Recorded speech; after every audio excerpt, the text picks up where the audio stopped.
നമുക്കിന്ന് നല്ലൊരു നീർദോശ ഉണ്ടാക്കാം കേട്ടോ. അതെനിക്ക് ആദ്യം പച്ചരി തലേന്ന് തന്നെ നമ്മൾ വെള്ളത്തിലിടണം.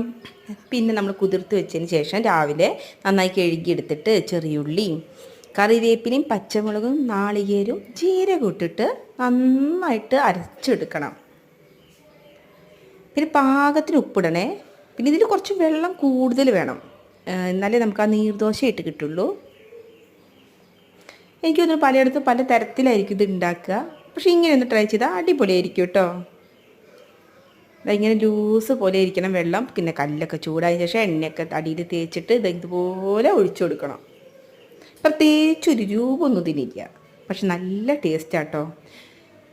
ഇനി മേലെ അത്യാവശ്യം തോനെ വെളിച്ചെണ്ണ, കുറച്ച് കൂടുതൽ വെളിച്ചെണ്ണ തന്നെ ഒഴിക്കണം, എന്നാലേ ഇതിന് സ്വാദുണ്ടാവുള്ളൂ.